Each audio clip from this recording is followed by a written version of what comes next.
বেশিরভাগ জেলায় মৃদু থেকে মাঝারি তাপপ্রবাহ বইছে। শুক্রবার চুয়াডাঙ্গায় তাপমাত্রা মাপা হয় 41.2 ডিগ্রি সেলসিয়াস, যা চলতি মৌসুমে দেশের সর্বোচ্চ। এ বিষয়ে আরও জানাতে মেহেরপুর থেকে যুক্ত হচ্ছেন সহকর্মী রাজিবুল হক সুমন।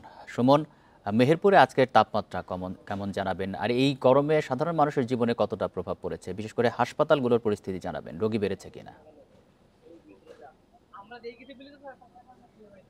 হ্যাঁ, গত ২ দিন ধরে কিন্তু মেহেরপুর ওই এলাকায় কিন্তু তীব্র তাপদাহ রেকর্ড করেছে চুয়াডাঙ্গা আবহাওয়া অফিস। বিশেষ করে গতকাল সারা দেশের মধ্যে সর্বোচ্চ তাপমাত্রা রেকর্ড করা হয়েছে চুয়াডাঙ্গায়, যেটি ৪১.২ ডিগ্রি সেলসিয়াস।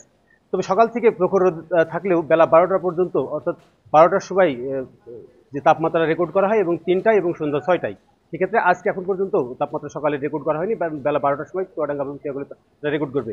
এর আগে গত ২ দিন ধরে মেহেরপুরে দুপুর ১২টা পর্যন্ত তাপমাত্রা রেকর্ড করেছে ৩৮.৫ ডিগ্রি সেলসিয়াস। অর্থাৎ সকাল থেকে দুপুর ১২টা পর্যন্ত মাঝারি তাপ প্রবাহ থাকলেও বিকেল ৩টে পর্যন্ত যায় সেটি তাপমাত্রা বৃদ্ধি পেয়ে রেকর্ড করা হচ্ছে ৪১.২ ডিগ্রি সেলসিয়াস। অর্থাৎ সেক্ষেত্রে বলা যেতে পারে যে তীব্র তাপদাহ প্রবাহিত হচ্ছে গত ২ দিন ধরে মেহেরপুরে।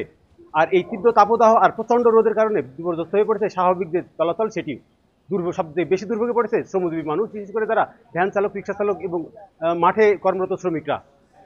প্রচণ্ড রোদের তাপে মাঠের যে মাটি সেটিও গরম হয়ে যাচ্ছে এবং প্রচণ্ড রোদের কারণে তারা টিকতে না পেরে ফসলের মাঠে যে কাজ চলছে সেই কাজ থেকে আসলে কিছুক্ষণ পর পরই গাছের দিকে ছুটতে হচ্ছে অথবা প্রচুর পানি খেতে হচ্ছে।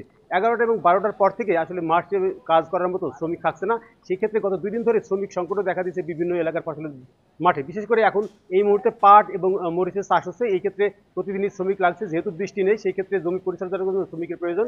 আর এই তীব্র তাপদাহের কারণে আসলে শ্রমিকরা মাঠে কাজ করতে চাইছে না। সেক্ষেত্রে যারা চাষি বা কৃষক, তাদের বক্তব্য হলো যে এই সময় যদি জমির পরিচর্যা ঠিকমতো করতে না পারা যায় তাহলে আসলে ফসলের উৎপাদন কিছুটা হলেও ব্যাহত হবে। আর এছাড়াও বিভিন্ন ধরনের রোগ বালাই, বিশেষ করে গরমের সময় শিশু এবং বয়স্করা যে গরমের যে তাপ এবং হিটের যে তাপ প্রবাহ, সেই তাপ প্রবাহে অসুস্থ হয়ে বিশেষ করে মেহেরপুর জেনারেল হাসপাতাল সহ উপজেলা যে ৩টি হাসপাতাল আছে সেই হাসপাতালে চিকিৎসা নিচ্ছে। তবে চিকিৎসকদের পরামর্শ দুপুর ১২টার আগে যদি বিশেষ প্রয়োজন ছাড়া অনেকেই ঘর থেকে বের না হওয়ার পরামর্শ দিচ্ছে, এবং যদি বেরও হতে হয় সেক্ষেত্রে বিকল্প হিসেবে ছাতা ব্যবহার করতে হবে এবং পর্যাপ্ত পানি পান করতে হবে। না হচ্ছে যে তাপ প্রবাহ আছে তাতে ডিহাইড্রেশন অর্থাৎ ডায়রিয়ার সংখ্যা বেশি থাকছে। সেক্ষেত্রে চিকিৎসকরা বলছে যে কয়দিন এই তীব্র তাপদাহ থাকবে সেই কয়দিন যাতে মানুষ স্বাভাবিকভাবে চলাচল করে এবং নিরাপদ স্থানে থাকে। মেহেরপুর থেকে জানাচ্ছিলেন সহকর্মী রাজিবুল হক সুমন।